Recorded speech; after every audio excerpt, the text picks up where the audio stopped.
branco, desequilíbrio, tremores, discinesia,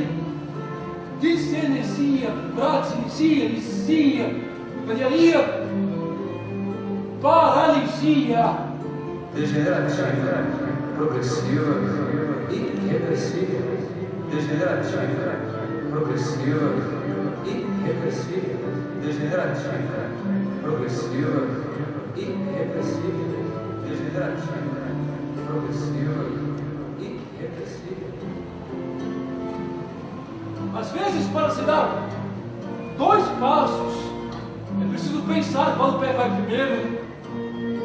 Acontecem movimentos involuntários, a voz diminui. Pense forte, fale forte. Pense forte, fale forte. O rosto se torna sem expressão alguma, uma máscara rígida. O problema do ator é ser ele mesmo. Na fantasia você é quem quiser. Agora na vida você tem que encarar a realidade. Termo de autorização. Eu, Paulo José Gomes de Souza, em artes Paulo José, autorizo Bruno Yuri Fráquia, em artes Bruno Fráquia, a encenar o espetáculo inspirado no texto de Memórias Substantivas, livro escrito por Tânia Carvalho e que registra cenas de minha trajetória de vida. Rio de Janeiro, 12 de agosto de 2010. Santos, 1998.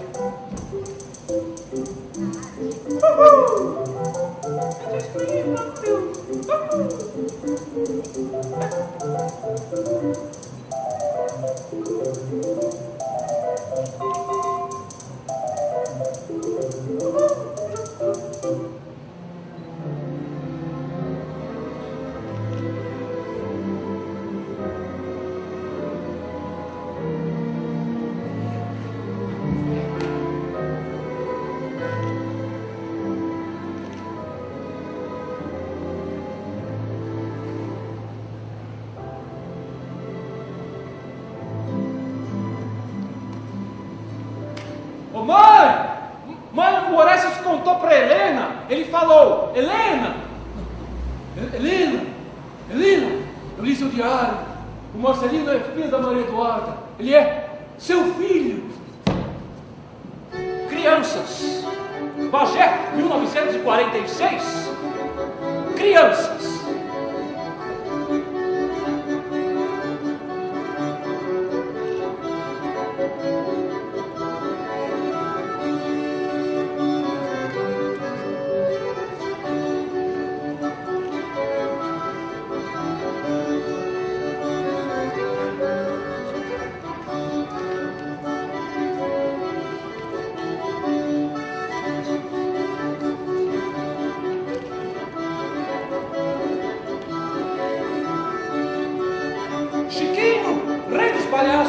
Tomou uma injeção no braço.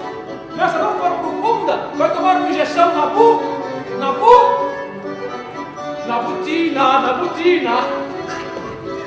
Muito bem, meu filho. Agora, continue esta poesia. Muito Dona Silvana pegou o bracinho, tocando a guitarra, que grande estrondo fazia.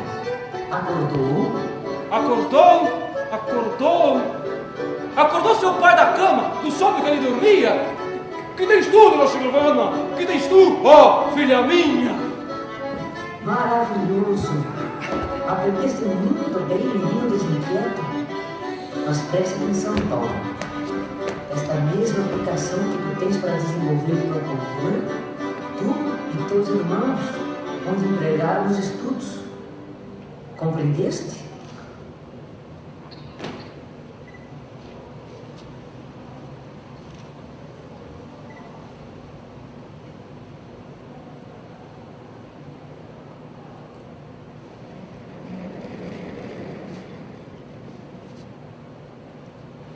Momento 1, amor à primeira vista. Seja bem-vindo à nossa escola, menino Paulo. Venha, vamos conhecer as instalações do nosso colégio. Aqui, útil é dulce.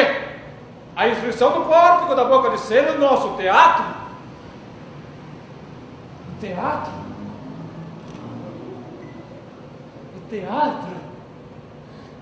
O teatro? Uma espada de samurai?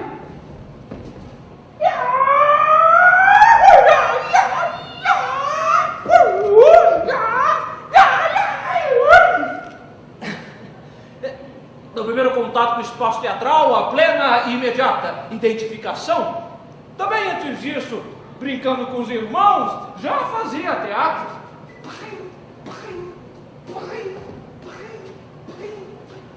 No, abuelita, não estou barrando na escalera de sua casa, pero sim na escalera del castelo, manejando a espada Excalibur. Num certo sentido, eu só fiz teatro a vida inteira. E você já aprendiz? Também fazer teatro no fundo do quintal da sua casa? Não. Meus pais sempre moraram em apartamento. Não tinha quintal para fazer teatro. Mas aos 4 anos eu já imitava meu primeiro personagem de novela, Perpétua.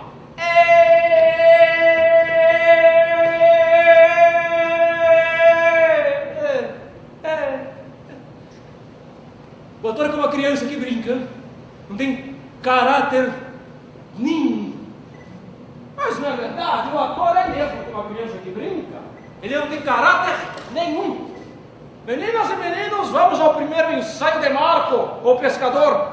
4 de vós verão o corpinho do náufrago e dirão as tuas frases em ordem, do primeiro ao 4. Primeiro, segundo, terceiro e 4. Ao meu comando, vocês iniciam o ensaio, né? Vamos lá, e é 1, e é 2, e é 3 primeiro. O que era esse mequetrefe? Parece um pedido. Está morto. Bem, veja, respira. O que faremos? O que faremos? Ô padre, não é por nada, mas a cena parece falsa, né? Não é por conta da forma que eles falaram, mas é porque na vida a gente não fala em ordem, né? Tudo bonitinho, arrumadinho. Eu penso que a gente poderia dizer as nossas frases, mas colocadas fora de ordem, né? Não do primeiro ao 4. E não é que o padre gostou da ideia, e também do resultado. E eu também. Eu descobri aqui que eu gostava de ser diretor de teatro. Eu tinha 10 anos. Nos estudos também foi um ótimo aluno. Até os 15, até os 14, jovem aprendiz. Até os 14. Aí, a mudança para Porto Alegre.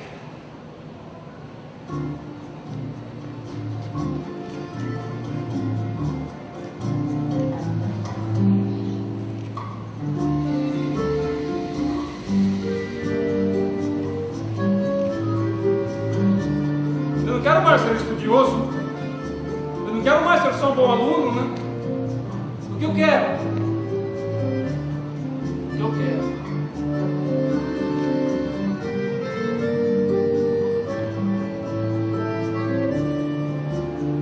Eu quero fazer teatro. Eu quero fazer teatro. Eu quero fazer. Eu quero ser ator. Eu quero ser artista. Eu quero ser artista.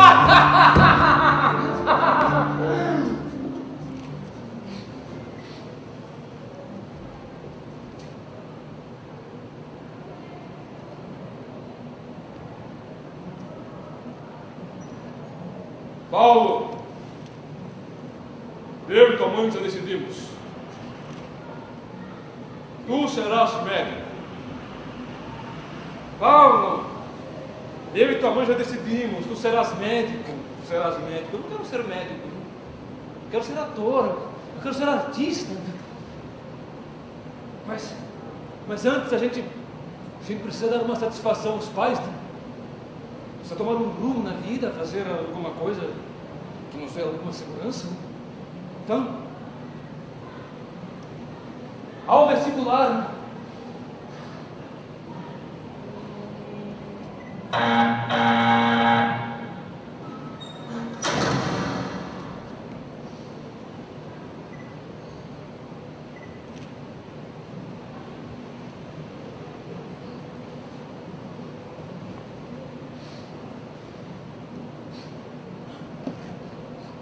Paulo, o que tu estás fazendo aqui? Por que tu não entraste para fazer a segunda prova do vestibular? Vamos para casa. O ano inteiro viveu uma situação terrível em sua família, até que finalmente tomou uma decisão na vida: cursar arquitetura. Coisa meio artística, meio engenharia, meio artes plásticas. Entrou para a faculdade, mas continuou fazendo teatro, até que no terceiro ano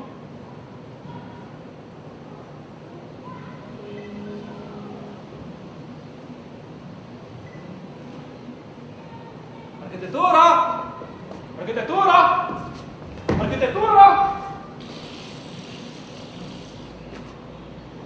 Quando eu dizia meus versinhos ou fazia as minhas gracinhas no teatro, minha mãe achava maravilhoso, né? Mas quando isso começou a se tornar uma coisa séria, ai, os meus pais certamente temeram pelo meu futuro incerto. Agora, aqui entre nós, quais pais não têm pelo futuro do filho quando descobrem que o filho não é lá muito normal? Mas é dado para essas coisas de teatro, né? Como o jovem aprendiz aqui foi diferente, a partir da quinta série, eu comecei a apresentar alguns trabalhos escolares na forma de pequenas cenas teatrais que eu mesmo escrevia, dirigia e protagonizava. E assim foi até o terceiro colegial, aumentando cada vez mais a minha relação com o teatro, que eu já tinha começado a fazer fora da escola. Eu já sabia que com faculdade ou sem faculdade é o que eu queria fazer toda a vida. E os meus pais, mesmo discordando da minha opção pela arte, eles nunca deixaram de me apoiar. Espectadores, divulgadores, patrocinadores, portos seguros. Nesse aspecto eu posso dizer que eu tenho muita sorte. Sem pais omissos, sem pais tietes, pais presentes.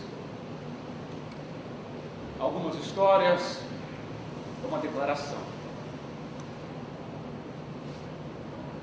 Momento 2, vida de viajante.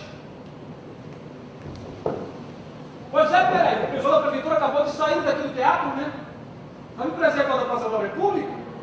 Está sendo maquiado esse ano. E vieram colocar por um aqui daí, né? E aí, eu tive de dizer: sou eu o maquiador do teatro, eu! Não era, né? Mas me acreditaram, o que eu posso fazer? Tem que me virar agora. Então, ao trabalho.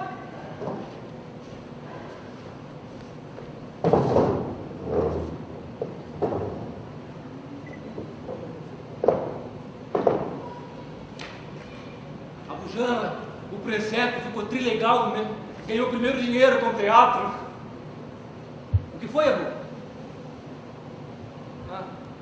Mas agora, até tu, Abu. Primeiro os nossos amigos que foram estudar teatro lá nos Estados Unidos, né? E agora tu vais para Lyon? Boa viagem para ti, meu amigo. A gente se vê aí, né? Nos palcos da vida. Abu! Desse jeito, tu vais longe, meu amigo.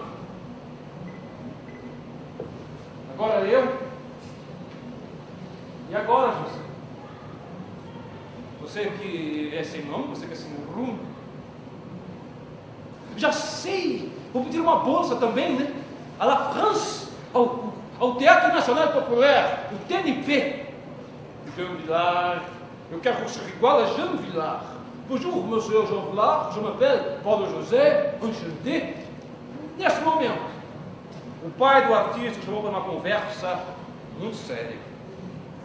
Um papo que deve ter sido adiado várias vezes.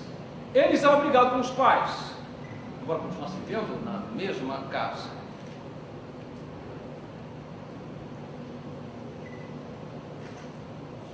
Paulo, eu sei que você gosta de teatro, uma vontade tua. Tu queres fazer teatro mesmo, não? Então a primeira coisa que tu tens que fazer é sair daqui. Tu tens que ir para São Paulo, para o Rio de Janeiro, procurar o teu caminho. Eu te ajudo.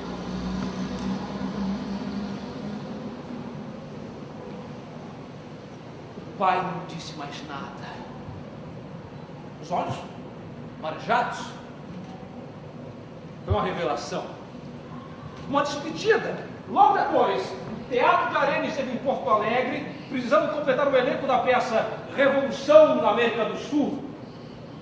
O artista fez testes. Paulo, você está aprovadíssimo. Nós gostamos demais do seu trabalho com a gente aqui em Porto Alegre. Sei lá, você não quer ir para São Paulo com a gente?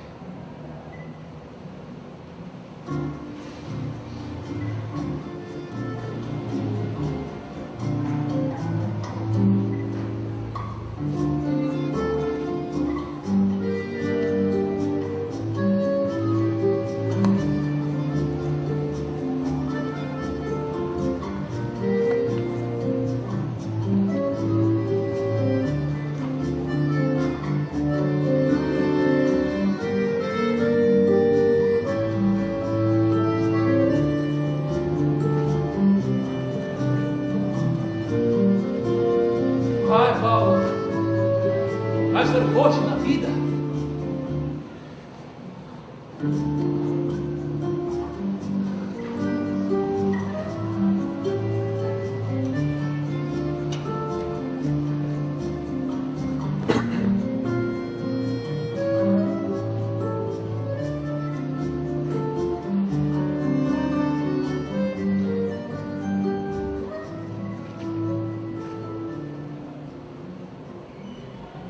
Barnieri, indo para a França para quê? Indo para a França para quê? Essa nossa temporada fazendo peça no Nordeste, em cima de caminhão, me mostrou, né? A bolsa é aqui. A bolsa é aqui. No Teatro de Arena. Tudo era político. Foram anos de muito trabalho.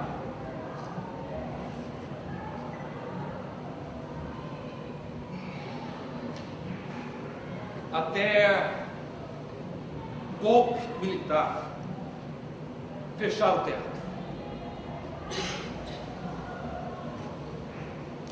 Nos primeiros dias de abril, ninguém sabia o que aconteceria ao Arena e ao Brasil. Gianfrancesco Guarnieri e Juca de Oliveira se exilaram na Bolívia. Já Flávio Império e o artista foram levados para o apartamento de Cacilda e Valmor. Ele e Dinis Fati começavam a namorar, e era ela a ligação dele com o mundo exterior. Quando estavam juntos, nem viu o tempo passar. A sensação de liberdade era total. No espaço de um quarto, no espaço de uma cama, podiam dar a volta ao mundo. Eu disse a história para outro momento, né? Agora o que importa é que depois de 2 semanas as coisas foram ficando mais claras.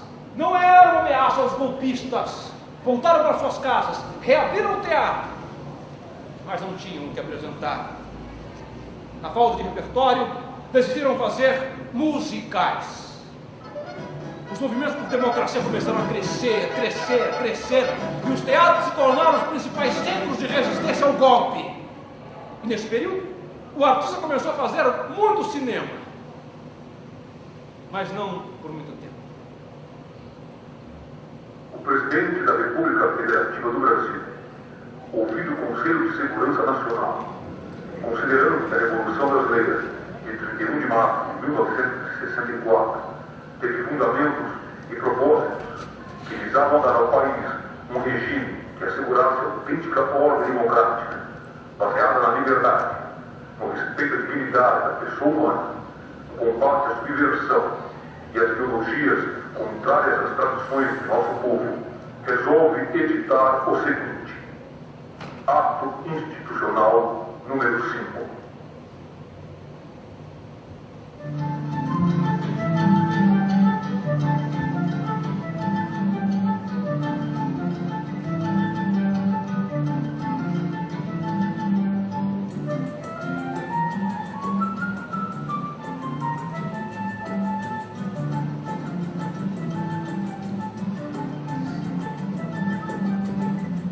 Paulo, o que você acha do Guarnieri? Para ser uma Macunaíma. Guarnieri, melhor impossível, é ele, o mais do que eu. Não sei, vou pensar. Paulo, o que você acha do Vianinha? Para ser uma Macunaíma. O Vianinha, melhor impossível, é ele, o mais do que eu. Não sei, vou pensar. Paulo! O que você acha do Agildo Ribeiro para ser com a Macunaíma? O Agildo Ribeiro? Melhor impossível, é ele ou mais do que? Oh, suponho que dificuldade de encontrar nesse Macunaíma branco. O diretor Joaquim Pedro de Andrade confidenciava ao artista, doido para fazer o personagem. A sua estratégia é elogiar todos os atores que eram escolhidos. Maravilhoso, perfeito, a cara do personagem. Elogiava o entusiasmo. Era o suficiente para o diretor não gostar mais. As filmagens já tinham começado. E cadê o Macunaíma branco? Paulo! Você topa operar o nariz? Operar o nariz? É, Paulo, operar o nariz. Seu nariz não é cinematográfico. De perfil é fininho, mas de frente é largo. Você parece duas pessoas diferentes. Olha aqui, Joaquim Pedro. Tenho 30 anos na cara, um homem de idade operar o nariz. E viu meu nariz com esse nariz minha vida toda? Não vou trocar nariz, coisa nenhuma. Se trocar, Macunaíma é seu. No dia seguinte, alguém mudou de opinião. Fica europeu de perfil e negro de frente. Ai, que preguiça! Era tudo que o artista queria. Sabia que Macunaíma seria algo raro, original, como todas as pessoas da sua geração. O artista cresceu com uma relação maravilhosa com o cinema. Os faroestes, as matinas aos domingos, os episódios e seriados aos sábados, flash no ouro.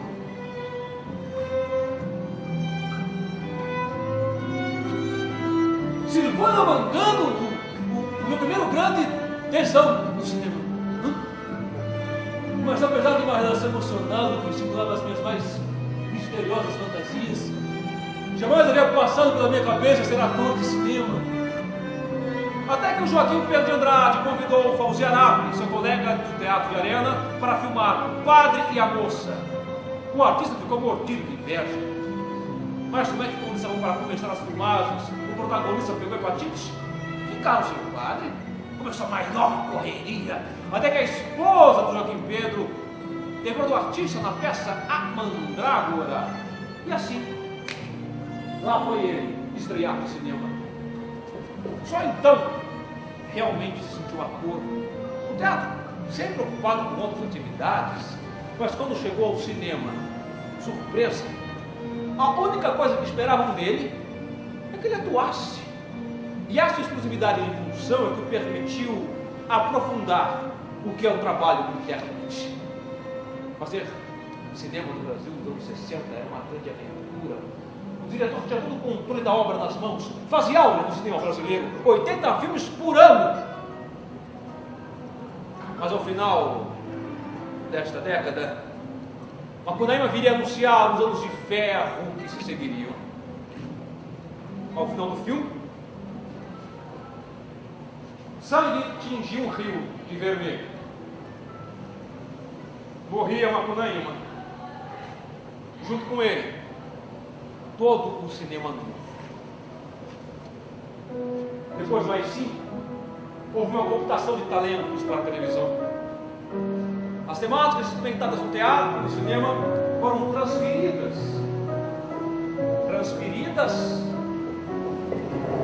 para a telinha.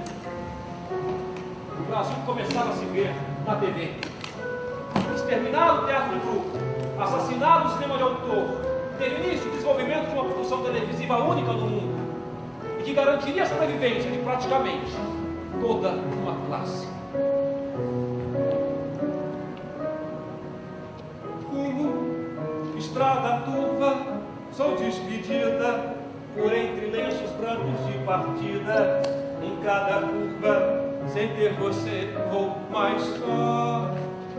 Corro, rompendo laços, abraço os beijos, em cada passo é você quem vejo, no telespaço, pousado em cores no além, dando corpo celeste, verdade, meu santuário, minha eternidade, ilumina o meu caminho, enfim, dando a incerteza tão passageira, nós viveremos uma vida inteira, eternamente, somente os dois, mais ninguém.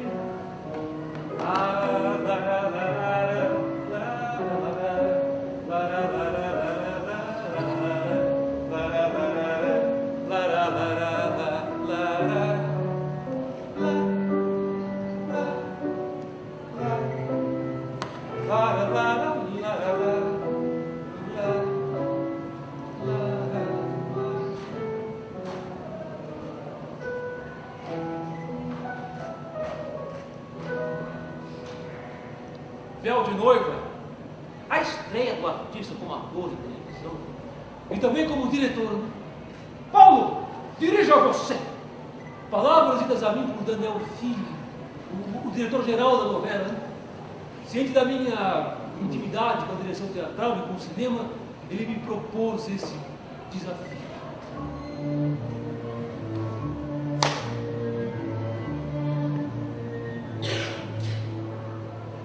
Pessoal, vou começar marcando a cena, tudo bem? Percebo que é o mesmo que dirigir teatro. Há uns macetes no tráfego de câmera, mas não é nada que eu não aprenda em minutos.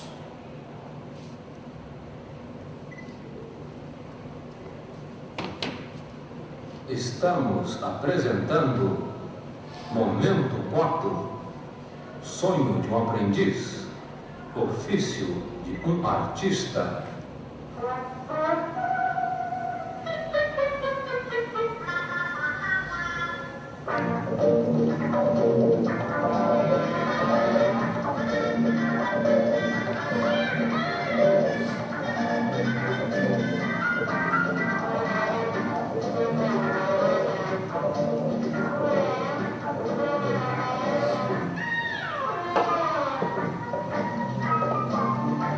Quando eu fui fazer a série Shazam, Shrif e companhia, a Dina não gostava muito, né? Você tem uma contribuição maior na arte brasileira, ela acreditava. Mas para mim foi maravilhoso fazer um personagem eminentemente popular, ao lado de um ator, Flávio Miliardo, né? Rádio Jaburu, a única que não dá jabu. A nossa geração inventou a verdadeira televisão brasileira, né? Quando a censura era dada, havia a possibilidade de um discurso crítico dentro de um veículo de massa. Para nós era uma realização. A TV era quase artesanato. Hoje, não mais como um produto. E um produto saturado, sempre mais do mesmo. Atores cansados, atores desvalorizados. Ator a gente tem demais. Diretor bom é que são raros. Isso é o que me dizia um grande diretor de TV, muitas vezes. E para me explicar por que ele inventara meu nome para trabalhar como ator em uma ou outra novela. E assim, poucos são os personagens que eu lembro com grande prazer em televisão. Um deles, além do Shazam, é o Orestes, da novela Por Amor. Um baita personagem. Um anti-galã, extremamente bom, mas de caráter fraco, derrotado pelo álcool, e ainda assim amado incondicionalmente por uma filha de 7 anos e 2 lindos olhos azuis. A relação dos dois era de fazer chorar o país inteiro. Mas realmente de Shazam Aureces, poucos são os personagens que eu lembro com grande prazer em televisão. Na direção televisiva a história é outra. Tem Ciranda Cirandinha, Caso Verdade, Série Aplauso, Incidente em Antares, Agosto, O Tempo e o Vento. Mas eu fui ficando cada vez menos propenso a aceitar a comida dos outros, a pensar com a cabeça dos outros, a aceitar o gosto médio dos outros. A direção televisiva não me interessava mais. O trabalho é muito puxado. O Parkinson me fez mudar as minhas prioridades. Cuidar bem de mim mesmo se tornou uma delas. Divergências e referências. Quando eu estudei num local aparentemente hostil a meus sonhos, aos meus desejos, lendo este livro aqui, a biografia do artista, eu descobri, finalmente, que fazer televisão e querer fazer televisão não é crime nenhum.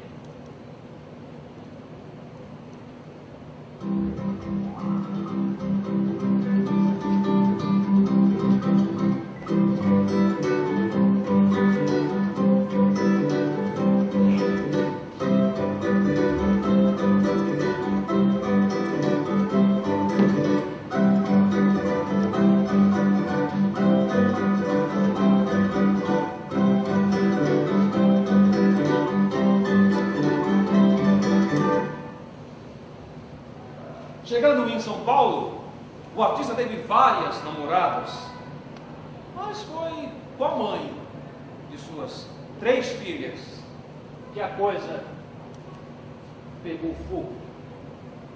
Momento 5, a história de amor da cigana que temperou o cheiro do cravo e do artista que jamais saiu dos próprios. Teatro de Arena, São Paulo, ensaios da peça O Filho do Cão. O artista dirigia e fazia um personagem, um sedutor, mentiroso, e que conquistava uma camponesa beatíssima, interpretada por Dina Sfati, que deveria ficar ali, no chão, duro, se debatendo, e ele a imobilizaria.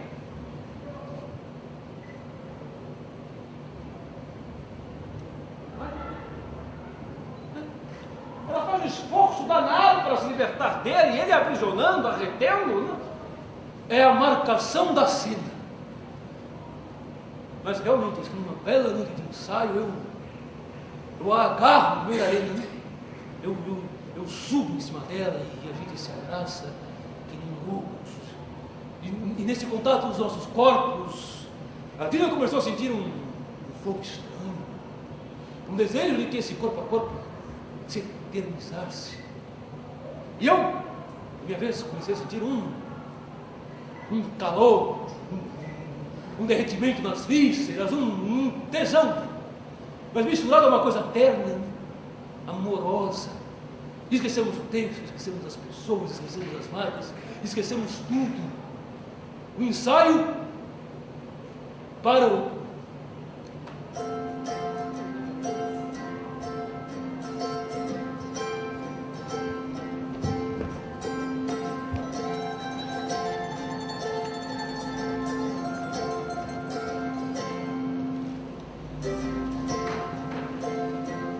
Então, uma noite depois dos ensaios, saímos os dois para passear pelas ruas do centro de São Paulo, né?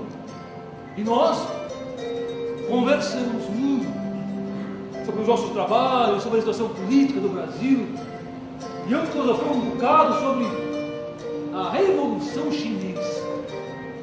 E a Dina ia me achando tão lúcido, inteligente, simpático, sensual.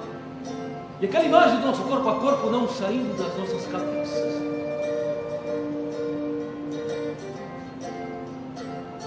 cheguei à conclusão de que aquele homem teria que ser o meu homem. Eu me apaixonei por ele. Eu por ele.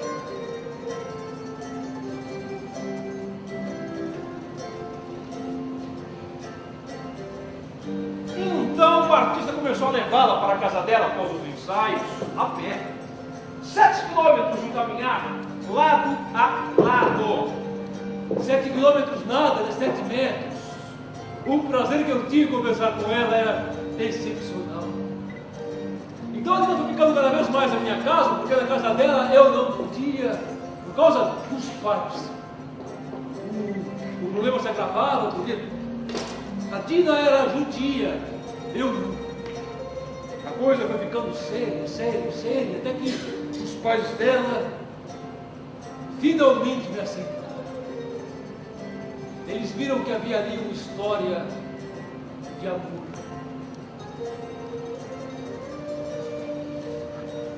Dina,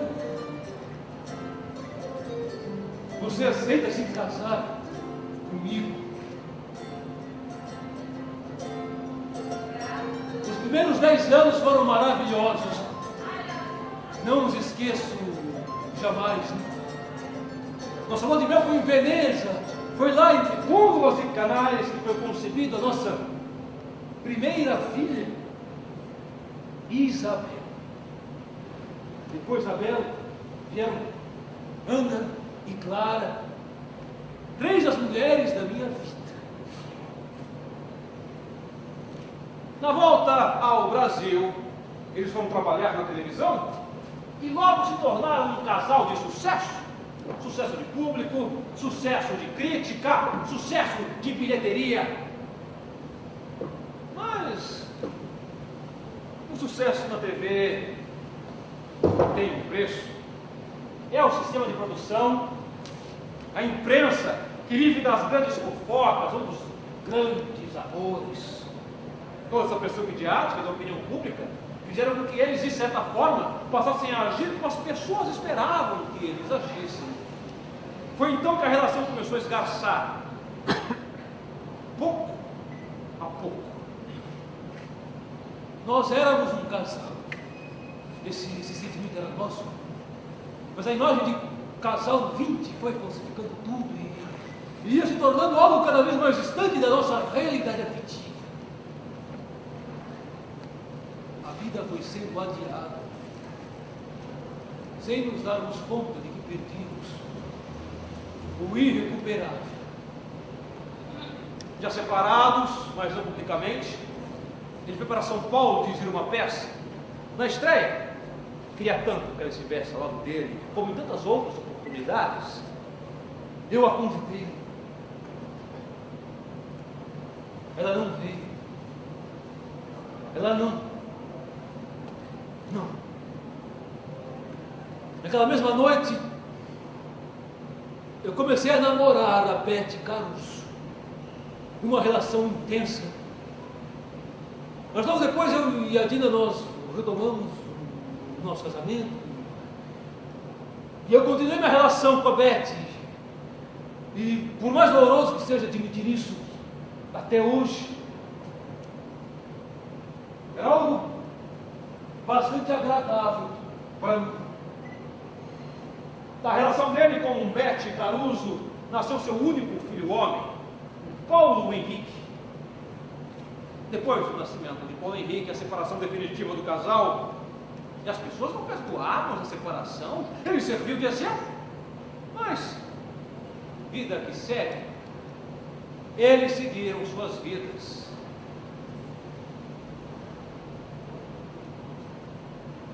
Até que 9 anos depois, Dina Sfati veio a falecer no dia do aniversário dele. Essas lembranças, doce Dina, porque a vida foi nos endurecendo tanto. Mas histórias não se apagam. Uma relação para toda a vida como a de todos os meus 4 casamentos. Minha esposa atual é Kika Lopes, talvez seja um pouco da Dina de novo, no sentido da determinação. Somos muito diferentes e muito semelhantes. A Kika mudou completamente a minha vida. Graças a ela eu podia tomar o prazer de ler, estudar, imaginar, ser ambicioso nos meus projetos. O nosso casamento é uma relação de maturidade. Kika, Dina, Bela, Ana, Clara, minha mãe, Dona Carmencita, minha abuelita, as mulheres da minha vida, na minha história, sempre estarão para todo o sempre.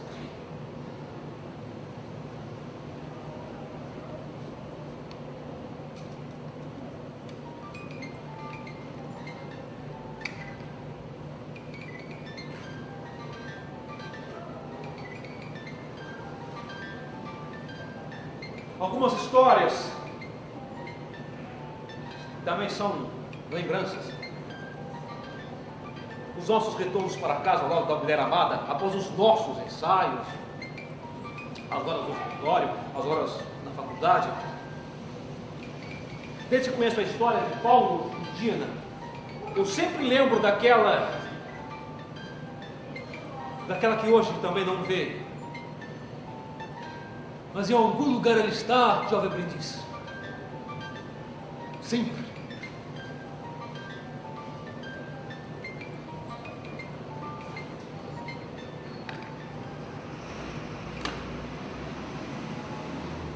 Algumas histórias também são lembranças e segredos.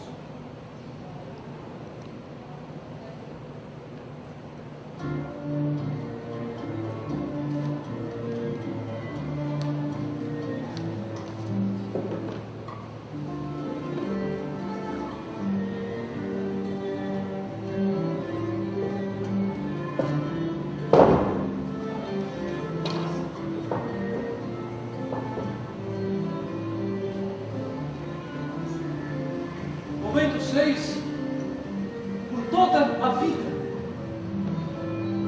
70 milhões em todo o mundo.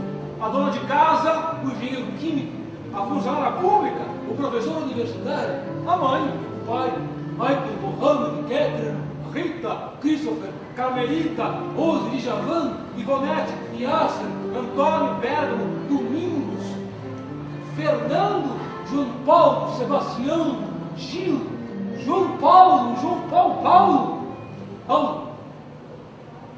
Paulo, viu?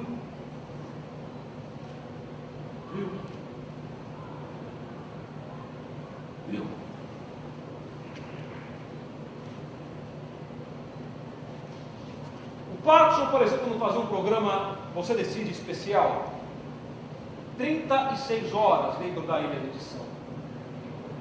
Quando tudo acabou, um brinde, brindou, bebeu, se apagou. Levado para casa desacordado, dormiu o dia seguinte inteiro. Quando acordou,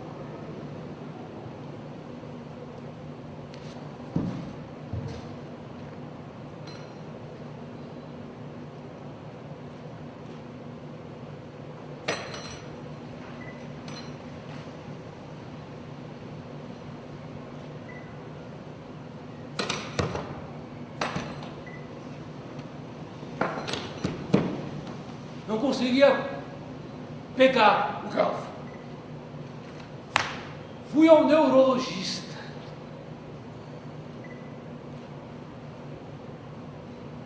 Fiz todos os exames. Você tem uma doença degenerativa, progressiva e irreversível. Degenerativa, progressiva e irreversível. Degenerativa, progressiva. Estaleiro, multidão, beijinho. Proloco, cicloco, grande estaleiro, multidão, beijinho. Proloco, cicloco, grande estaleiro, multidão, beijinho. Proloco, cicloco, grande estaleiro, multidão, beijinho. Toda a vida, toda a vida, toda a vida. O artista, o homem, olhou para o médico. Calvo, passado dos 60, gordo. Me dei conta de que também ele tinha uma doença degenerativa, progressiva e irreversível. A própria vida. A vida, meus amigos, é progressiva, degenerativa e irreversível. Ninguém volta a ser jovem. É mesmo com muita plástica e botox. É tudo maquiagem. Por dentro continua igualzinho, caminhando para a morte. Há diferença de quando você se descobre doente, toma mais consciência da sua finitude, e isso obriga a cuidar melhor da vida, do dia a dia.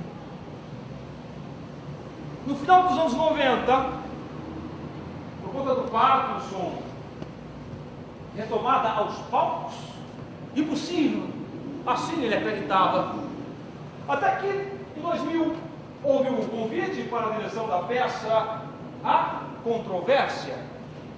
E logo nas primeiras leituras, uma sugestão. Fazer um personagem que fica 2 horas em cena. Para o parkinsoniano é um desafio e tanto, né? Mas é impossível. Como ator, o teatro acabou. Eu quero fazer teatro. Eu quero é fazer teatro. Eu quero fazer. Eu quero ser ator. Eu quero é ser artista. Eu quero é ser artista. Mas eu sou ator. Eu sou artista, eu sou um homem de teatro. Eu sou um homem de teatro.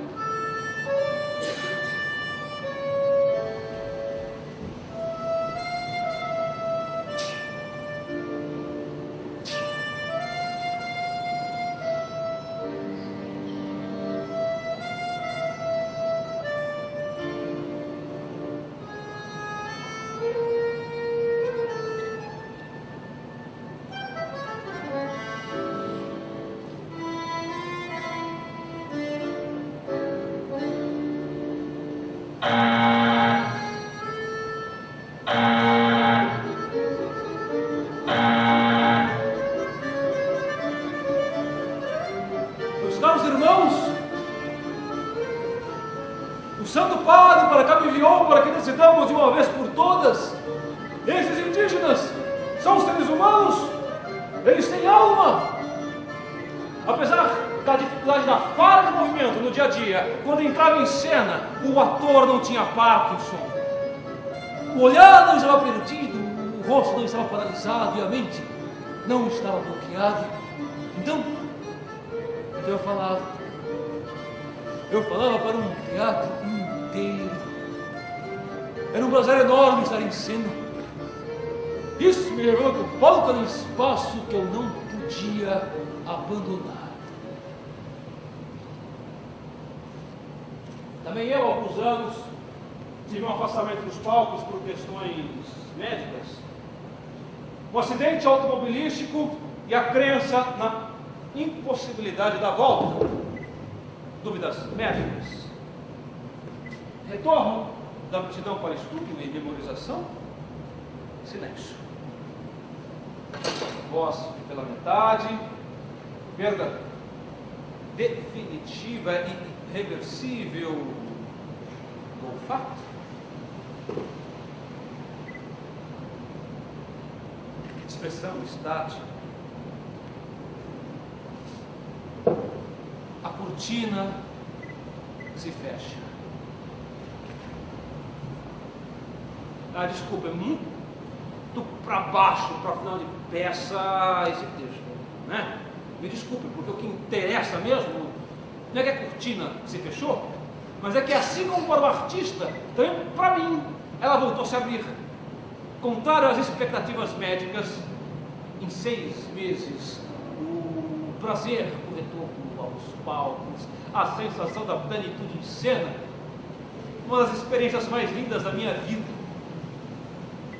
Na verdade, o impulso para a minha surpreendente recuperação foi ainda no hospital a lembrança de que faltavam 5 coisas a fazer na vida: trabalhar com Tony Ramos, namorar uma loira, conhecer o Pantanal, assistir a um show de Caetano Veloso e ser aprovado no vestibular da USP no curso de artes cênicas. Ufa! Vamos lá. Caetano e USP, missões cumpridas. Cumpridas, missões cumpridas. Loira, namorei uma. Falsa. Mas era ótimo caráter, tinha um bom coração. Então, meio objetivo alcançado na loira. 2 objetivos e meio já alcançados em quase 8 anos. Passou da hora de cumprir os outros 2,5. E também de alguma outros, porque afinal de contas algumas histórias é uma teimosia, algumas histórias é uma resistência, algumas histórias é uma superação.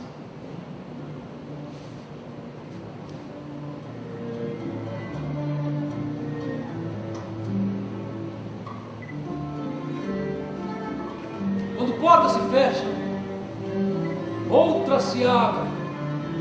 Você não fica emparedado. O Parkinson tem uma grande vantagem sobre outras doenças degenerativas. Ele não afeta a memória. Pelo contrário, posso dizer sim que houve ganhos nesta perda. Por ficar mais interiorizado, eu passei a escrever melhor e a minha acuidade musical também melhorou. A resistência, porém, é menor. Preciso fazer exercícios todos os dias. Isso é algo que eu sempre detestei. Diariamente eu tenho que trabalhar não só o corpo, como também a voz. Na verdade, por conta do ofício teatral, eu deveria ter feito tudo isso desde sempre, mesmo sem Parkinson. Se eu fiquei deprimido? É claro que sim. Muitas vezes, diariamente, ainda que por poucos minutos. É que a levodopa é uma medicação obrigatória e tem os seus efeitos colaterais, e a depressão é um deles. Não é depressão por ter Parkinson, mas medicamentosa, e que é terrível, porque ela te prostra sem que você saiba o porquê. É uma razão para uma vontade doida de dar um tiro na cabeça. É um efeito químico. Mas como diria Jean Paul Sartre, a vida começa do outro lado do desespero. Eu me adaptei à nova vida. Podia ser diferente? Podia. A quem se desespera? Recebo muitas cartas de parkinsonianos. Muitos são maltratados, mal assistidos. O governo tem a obrigação de dar a medicação gratuitamente, mas muitas vezes você vai ao posto médico e o remédio simplesmente não há. E na farmácia uma cartela custa 600, 700 reais. Eu me preocupo com essas pessoas, eu gosto de ouvi-las. O que eu digo sempre para elas é: não deixe de fazer o que você fazia antes. Encare de frente o problema. Ligue. Não se entregue. Hoje, programo meu dia para aproveitá-lo bem, para ter ganhos ao seu final. Não desperdiço meu tempo, não jogo fora meu dia.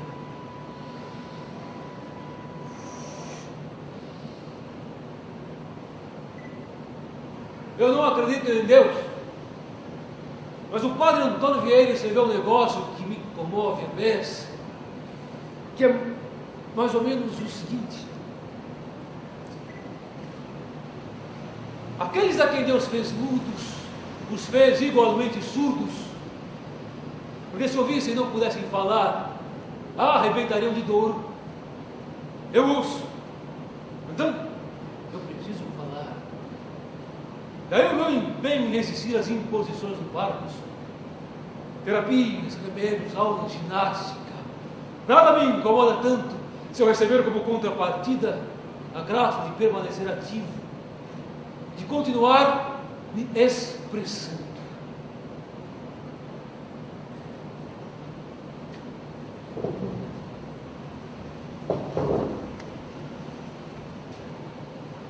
Rubens Paiva, Augusto Boal, as jornadas de Josés, Valores, Cleides, Cláudios, Telmas, Paulos, Jorges, Marcos, Reginas, Sérgios, Normas, Canários, Tinas e tantos outros. As jornadas de todos eles, as jornadas de todos nós, estas permanecem.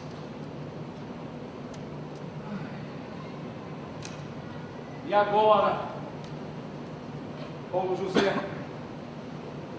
depois de 29 anos de idade e 39 apresentações, para onde?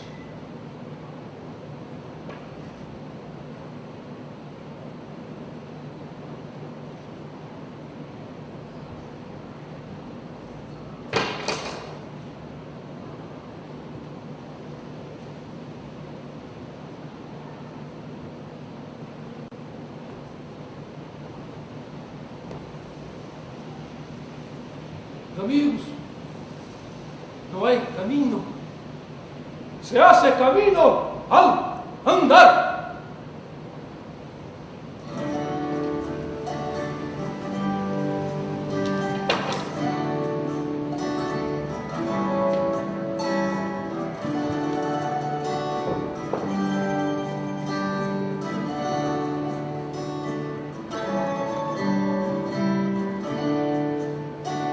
O artístico ator, missões pela dor, pelo amor, pela arte, nos palcos, nas telas, por toda parte. Histórias de donzelas, artistas andarilhos, heróis, vilões, poetas pelos trilhos, reis e peões, vida real ou ilusão, caminhos que vêm, caminhos que vão, pro mal, pro bem, vida, arte e paixão. Sublime é o amor, o grande ofício de ser ator, de ser ator, sagrado e difícil,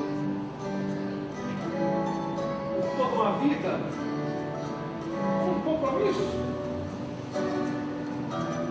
Não há saída. É mais que um vício. Teatro, nosso labor. Teatro, nosso labor.